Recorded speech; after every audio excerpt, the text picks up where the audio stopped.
What does it feel like to live a life without peace? You don't have perfect peace.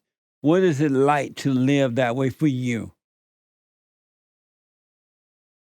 Oh boy, you were asking the big questions today, Jesse. I don't know if I was ready for these. I mean, there's always sort of a war with nature that we engage that we have to live with, and this is something that our socialist brethren and communist brethren they don't brothers they don't understand because they think that they can suspend the laws of supply and demand and the laws of nature through government and through force, and that they can bring about utopia on Earth. But as you and I well know, all they can do is create hell on Earth. They can't create heaven on Earth.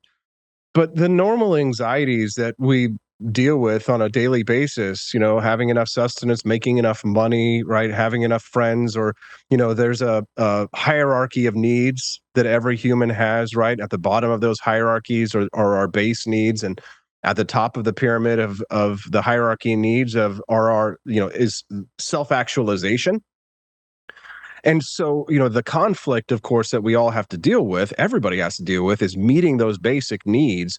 So there's always a generalized anxiety or a fear or a conflict that every human will have to deal with that will require a certain level of pain or suffering for us or work or effort, you might call it, in order for us to meet all of those needs. And then to climb that pyramid to get to the very highest part where we can actually achieve this idea of self actualization, that is, I mean, those are challenges that most people really can't deal with. They never really do achieve the top of that self actualization pyramid to go from fulfilling all their base needs, because in between that, it's a mountain of conflict and strife and pain and suffering. But I always kind of considered myself a happy warrior, right? I like a scrap. I'm not a bad fighter. I do martial arts, and I kind of enjoy the tussle. So I kind of look at conflict and struggle and suffering that's coming my way as like a challenge and sort of a blessing in a way, as a test to be able to prove yourself. And so, what does it feel like to live a life with no perfect peace, without perfect peace? What is that feeling on the inside for you?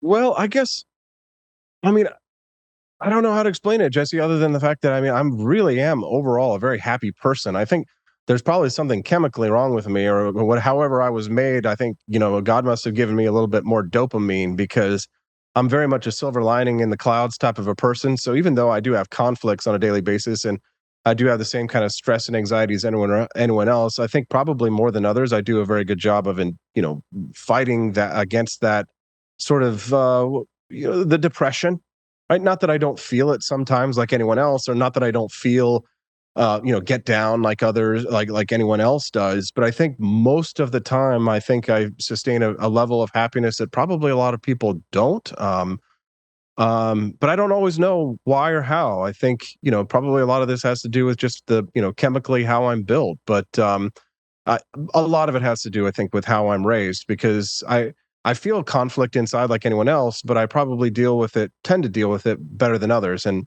So, are you I able didn't have to any childhood trauma. describe? Are you able to describe the feelings of not having perfect peace inwardly? No, I don't know that I could But describe you that, said Jesse. That's conflict and mhm. and fe- uh, uh, fear and anxiety and all that, right? Yeah, yeah. But I guess I don't see that as unnatural. Do you? What is natural about having conflict? Well, so if the natural world, there's this concept called entropy, right? And this is the idea that there's always some pressure that's acting on us by nature to that requires us to put some kind of an effort in, right? Some kind of a work input, right? You've got to drink enough water for the day. You've got to get a little bit of exercise. You have to have some healthy food, right? Those are normal anxieties or pressures that anybody feels. And if, of course, if you don't keep up with them, then entropy eventually will catch up with you. You'll starve to death. You'll die of dehydration, and you won't fulfill those basic needs. So So, you you think know, it's normal to have inner conflict? yeah, I think that's fairly normal. Do you? So if you think it's normal, why do you try to resolve it? Why not just live with it if it's normal? Well, if it's hunger or if it's thirst, then of course it's a biological imperative. But if it's normal to have inner conflict, why do you try to resolve it? Why not just accept it as a norm and do nothing about it?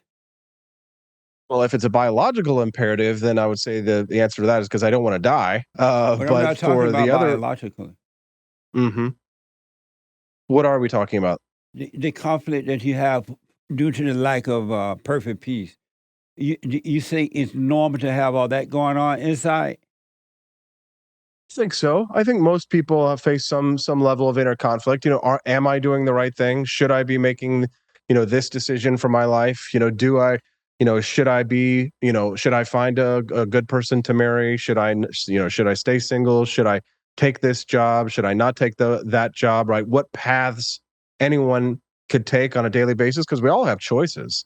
Everybody has choices to make on a daily basis, and not making a choice is making a choice because you're making a choice not to make a choice. So those are the kinds of conflicts that I feel prevent people from feeling the kind of perfect peace that you might feel in a utopia or a heaven. But you've done all those things. You got married, you're educated, you ran for politics, you Mm. got an amazing home, you're working, you're known. But have you noticed that has not brought peace? Not really, if I'm being honest. Not really, actually. I don't really think about that, to be quite honest, because I live in almost a perpetual state of joy, you might say ecstasy. Well, is peace and joy the same? They can be, But but not always. joy passes away, peace is everlasting. It never passes away. I certainly hope that that is true. And you have to work at joy, but you don't have to work at peace. That's a good perhaps, unless someone's in a state of war with you, then you might have to work at peace. But and why? Well, in order to bring yourself to a state of resolve, if someone is bringing conflict into your life, then that's going to require some that's entropy right there. It's a perfect example. It's going to require some input. But would a person of peace allow anyone to bring conflict into their world? Well, not everything is always under our control on the earthly plane. Of course, Like what? people can bring conflict into your lives without any input on your part, just for the fact that you exist and happen to live in a geographic area, right? So, take any conflict. If you lived in the 1860s here in the United States, and you just happened to live in Atlanta, Georgia, even if you had nothing to do with the Civil War whatsoever, they're still going to come, and Sherman's still going to come through and, and burn your house. But why would a person of peace allow someone to bring evil conflict into their lives? You're in control of your own world. Why would you allow someone to come in and bring conflict? Well, that's a good question, and I think that comes back to what the choices are that any individual makes. So, I mean, would the right decision have been to foresee that evil coming into your territory, your house, or to your city, and to flee before something like that happens? Probably, Have right? you But I ever don't. made Not a everybody, choice? right? Not everybody has that level of foresight. Have you ever made a choice? Yeah. A choice, yes, yes, I have. And what caused you to make the choices that you made? Well, so it's some level of intuition and education. Amazing.